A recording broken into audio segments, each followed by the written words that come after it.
ध्यान रखना है कि आप टॉपिक वाइज लें। अब यहाँ पर सर मैं एक चीज़ और पूछना चाहूँगा कि यहाँ पर बहुत सारे स्टूडेंट्स और सबका भाइयों का ये सवाल रहता है कि सर नॉन टेक बहुत परेशान करता है। टेक्निकल स्टूडेंट का 3 साल का डिप्लोमा किया या फिर बीटेक किया है तो वो 3-4 साल तक क्या पढ़ता है, अपना टेक पढ़ता है, टेक में एकदम माहिर हो जाता है। बट यहाँ पर आप किसी भी एग्जाम को देंगे, यूपीपीसीएल और रेलवे या फिर आप एसएससी, नॉन टेक किसी का क्लियर नहीं होता। नॉन टेक की कैसे तैयारी करें, क्या करना चाहिए, कैसे उसको मैनेज करें नॉन टेक को, तो नॉन टेक के बारे में सर आप बताइए, बहुत प्रॉब्लम होती है इसमें। देखो, नॉन टेक के बारे में आपको 2-3 बातें बताता हूँ। जैसे मैं अपने कम से कम 5% फ्रेंडों को ये कहते सुना हूँ कि मेरा सिलेक्शन तो हो जाए, लेकिन क्या है, मुझे नॉन टेक नहीं आती, और वो इस बात को शान भी मानते हैं, वो अपनी इज्जत मानते हैं कि मैं फेल इसलिए हो रहा हूँ, मुझे नॉन टेक्निकल नहीं आती। प्लस वो नॉन टेक्निकल पढ़ते भी नहीं है या कम पढ़ते हैं, और बार बार ये कहते थे मुझे तो नॉन टेक्निकल नहीं आती, मुझे तो नॉन टेक्निकल नहीं आती, मैं टेक्निकल में बहुत बड़ा किंग हूँ। तो भाई आप झूठी शान में ना पढ़ें, नॉन टेक्निकल को अच्छे से पढ़ें। अब मैं बता रहा हूँ नॉन टेक्निकल की, जैसे यूपीपीसीएल के रिगार्डिंग मैं बात कर रहा हूँ। अब यूपीपीसीएल में क्या आता है, 10 क्वेश्चन हिंदी के, 20 क्वेश्चन रीजनिंग के और 20 क्वेश्चन जीके के, यही है।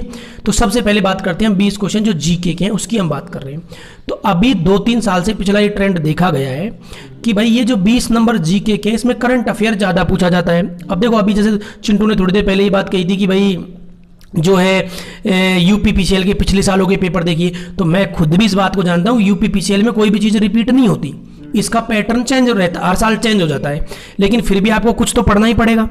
तो मेरा कहने का मतलब जो 20 क्वेश्चन जीके के हैं, उसमें आपको सबसे ज़्यादा करंट अफेयर पर ध्यान देना है। अब करंट अफेयर की प्रिपरेशन आप करें कैसे, तो करंट अफेयर के लिए 2 बातें हैं। पहली बात तो ये कि एक स्पीडी की बुक आती है 50 रुपए की, उस स्पीडी की बुक का जो पीछे वाले पन्ने हैं उसमें पर डे की करंट अफेयर आती है, उसको आप अच्छी तरह से लिख लें, अच्छी तरह से आप पढ़ लें। एक तो तरीका ये, भाई यूपीपीसीएल की प्रिपरेशन कर रहे हैं आप, नॉन टेक्निकल में जीके के 20 नंबरों की तैयारी कर रहे हैं आप, उसमें भी आप करंट अफेयर पढ़ रहे हैं, तो करंट अफेयर कहाँ से पढ़ें आप, स्पीडी से पढ़ें। इसके अलावा यूट्यूब पर तमाम करंट अफेयर के वीडियो हैं, जैसे फॉर एग्जांपल आपने डाल दिया भाई अक्टूबर फुल मंथ करंट अफेयर, अब अक्टूबर का कोई भी वीडियो आया उसको मॉर्निंग में देख लीजिए, इवनिंग में देख लीजिए, आफ्टरनून में देख लीजिए, एक वीडियो को मतलब कई बार आप देखिए, तो उससे क्या होगा, आपकी करंट अफेयर इंप्रूव हो जाएगी। तो मैंने क्या कहा करंट अफेयर के लिए, मैंने सिंपल कहा स्पीडी की बुक पढ़ो और वीडियो देखो। अब वीडियो स्पोर्ट्स से रिलेटेड देख लीजिए, उनको लिख लीजिए, एक वीडियो को कई बार देखिए। प्लस कोई भी एग्जाम का कोई निश्चित पैटर्न नहीं होता, लेकिन मान के चलिए कि जैसे मान लो आज फॉर्म फिल हो गया और 6 महीने या 8 महीने बाद में पेपर है, तो उस दौरान की जितनी भी करंट अफेयर है ना, उसको आप अच्छी तरह से पढ़िए। अब भाई अनिश्चितताओं का खेल है, पेपर में तो कुछ भी आ सकता है, लेकिन करंट अफेयर तो आपको रेडी रखनी ही चाहिए।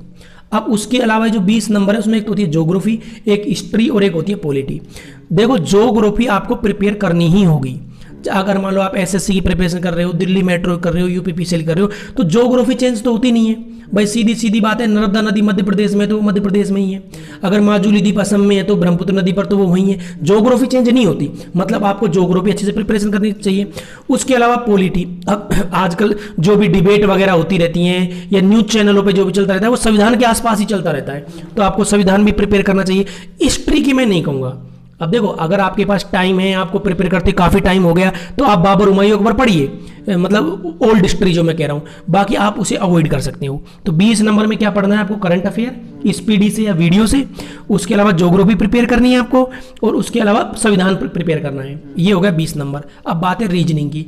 देखो, यूपीपीसीएल में देखा यह गया है कि रीजनिंग सिंपल आती है, कोई बात नहीं। आप जब पेपर देने जाएं कोई भी एग्जाम का, तो उससे पहले उस पेपर से संबंधित जो रीजनिंग के जो प्रीवियस ईयर पेपर है उनको सोल्व करके चले जाएं। अब बात आती है हिंदी की। भाई तुम कुछ भी ना पढ़ के चले जाओ, पेपर देने चले जाओ हिंदी का, तो 10 में से अगर सिंपल हिंदी आएगी तुम्हारे 5-6 क्वेश्चन सही हो जाएंगे, लेकिन सिलेक्शन के लिए तो 10 में से 10 या 9 क्वेश्चन सही होनी चाहिए। तो उसके लिए हिंदी के कुछ कॉमन टॉपिक हैं, अलंकार हो गया, संधि हो गई, इनको आप कारक हो गए, इनको आप थोड़ा और शुद्धि अशुद्धि वाले जो सेंटेंस हैं उनको आप अच्छे से पढ़ के जाएं। बिना आप सोच रहे हो मैं हिंदी पढ़ के नहीं जाऊंगा, वहीं जाकर प्रैक्टिस करूंगा एग्जाम में, तो ये आपके लिए डेंजरस रहेगा। तो कहने का मतलब नॉन टेक प्रिपेयर कीजिए, अच्छे से प्रिपेयर कीजिए। आपको 2 साल टेक्निकल पढ़ते होगी, 3 साल टेक्निकल पढ़ते होगी, तो भाई आप नॉन टेक पढ़ो। जैसे 50 नंबर यूपीसीएल का नॉन टेक है, तो 50 में से आपके 35 नंबर हो, 36 नंबर हो, यानी 30 प्लस तो कम से कम हो, तभी सिलेक्शन होगा। और सीधी बात है, जो वीक सेक्शन है उस पर काम करो, जो नहीं आता उस पर काम करो। जैसे मैं भाई दिल्ली मेट्रो कम से कम 5 साल से दे रहा था, तो दिल्ली मेट्रो मेरा पास नहीं हो रहा था क्योंकि मेरी अंग्रेजी वीक थी। अब की बार मेरी सेकंड रैंक आ गई, क्योंकि मेरी अंग्रेजी क्लियर हो गई। तो कैसे अंग्रेजी क्लियर हुई, मैंने क्या किया, पेपर से 3 महीने पहले कुछ और नहीं पढ़ा, सिर्फ अंग्रेजी पढ़ी। और अंग्रेजी कैसे पढ़ी, मैंने 10-5 लोगों को अंग्रेजी पढ़ा दी कि भाई बुक रखकर सामने, तुम भी पढ़ो मैं भी पढ़ूँ, और उससे मेरी अंग्रेजी क्लियर हो गई। इतनी सी बात है। जो वीक सेक्शन है उस पर काम करो।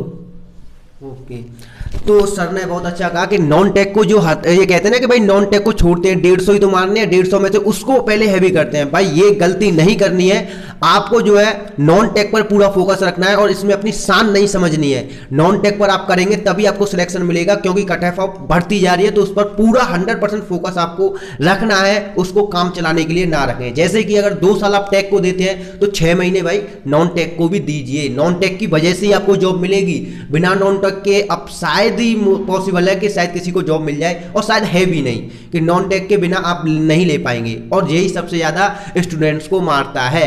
150 में से 120, 110 ये सभी कॉमन करते हैं। टेक्निकल सभी का अच्छा होता है, किसी का एक का अच्छा नहीं होता। नॉन टेक बट जिसका अच्छा होता है ना जॉब, उसको मिलती है।